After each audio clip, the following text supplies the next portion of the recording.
Assalamualaikum warahmatullahi wabarakatuh. Nama saya Nuzul Ahmad Hakim bin Zulkifli.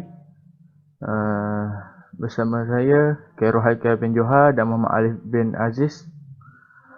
Hari ini kami akan membentangkan kerja khusus kami, kajian lapangan kami iaitu hubungan etnik yang bertajuk Agama dan Kepercayaan di Malaysia.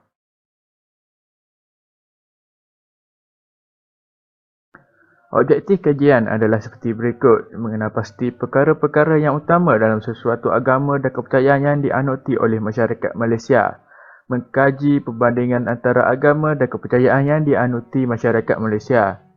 Ketiga, menganalisis setiap agama dan kepercayaan dalam kehidupan mempunyai suruhan dan larangan. Sasaran, kami telah melakukan satu Google Form untuk mendapatkan respon daripada responden, dan kami mendapat 100 orang responden secara lawak. Kaedah pelaksanaan borang soal sidik menggunakan Google Form yang diedarkan di media sosial seperti WhatsApp, IG dan sebagainya.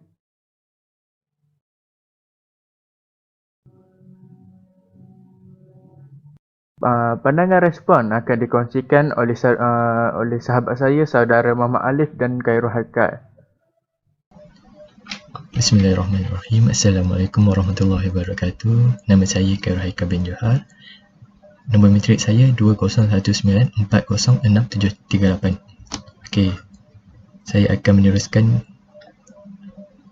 bahagian seterusnya, iaitu pandangan responden.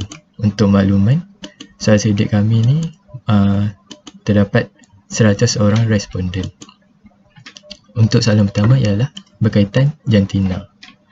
Daripada 100 orang tersebut, 53 orang merupakan perempuan dan 47 merupakan lelaki. Seterusnya, apakah kaum anda? 82% ialah mereka daripada kaum Melayu, 8% daripada kaum Cina, 7% daripada kaum India, 1% daripada masing-masing etnik iaitu Bumiputera Sarawak, Kadazan dan orang asli. Dapat disimpulkan di sini bahawa yang menjawab soal sidik ini merupakan mereka pada kaum majoriti di Malaysia iaitu Melayu, Cina dan India. Seterusnya, apakah agama yang dianuti anda? 84 orang merupakan mereka yang menganut agama Islam, 6% daripada masing-masing agama Hindu dan Buddha, 3 orang menganut agama Kristian dan 1 tidak menganut apa-apa agama iaitu ateis. Ateis ini adalah merupakan mereka yang tidak mempercayai kewujudan Tuhan. Okey, seterusnya, berapakah umur anda? Daripada data yang diperolehi, terdapat 77% mereka berumur di antara 10 hingga 20 tahun, 22% mereka yang berumur 21 hingga 30 tahun dan hanya 1% daripada mereka yang berumur 65 tahun.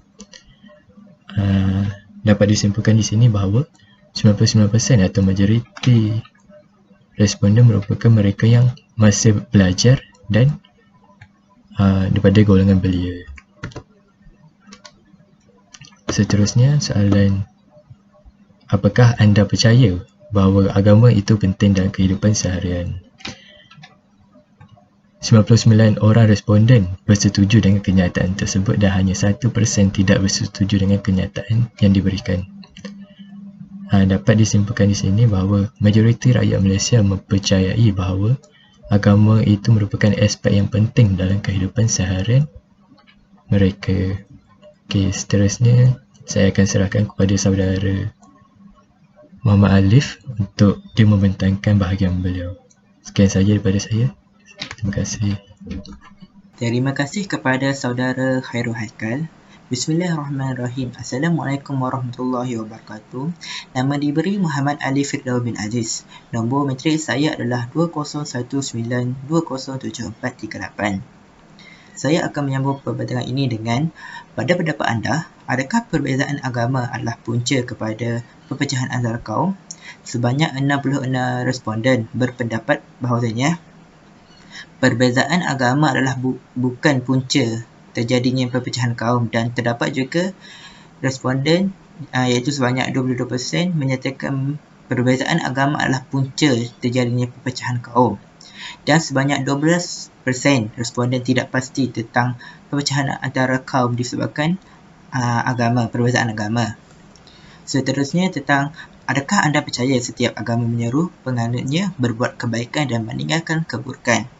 Majoriti responden iaitu sebanyak 94% bersetuju bahawasanya setiap agama menyeru penganutnya berbuat kebaikan dan meninggalkan keburukan dalam kehidupan seharian.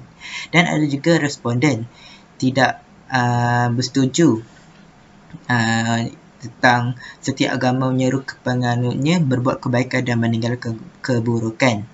Dan terdapat segelintir responden tidak pasti tentang perkara ini. Seterusnya, adakah anda rasa semua agama dan kepercayaan yang dianuti masyarakat Malaysia adalah sama?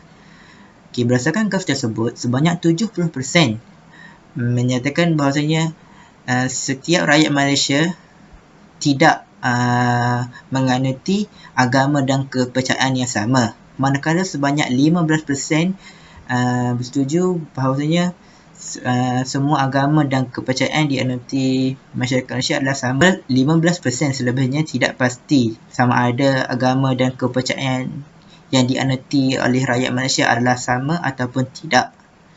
Seterusnya, adakah anda berasa aman walaupun dikelilingi dengan masyarakat dengan pelbagai agama? Graf tersebut menunjukkan sebanyak 79% bersetuju dan berasa aman walaupun dikelilingi oleh pelbagai agama dalam sebuah masyarakat, dan terdapat 14% tidak pasti tentang keadaan sebegini, dan hanya 7% merasakan tidak aman dikelilingi pelbagai agama dalam sebuah masyarakat. Seterusnya akan kembali kepada Nuzul untuk membuat rumusan. Sekian, terima kasih. Rumusannya, semua orang di Malaysia boleh menganuti agama masing-masing tanpa perlu risau kerana Islam mempertahankan hak kebebasan beragama.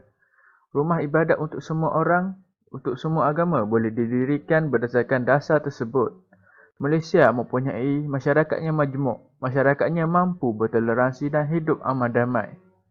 Syarat asas kepada pengukuhan hubungan antara agama yang lebih bererti ialah setiap penganut agama yang berbeza mestilah mempunyai sikap tolak ansur dan pendekatan yang lebih baik untuk mengelakkan berlakunya salah faham di antara mereka. Sekian, terima kasih.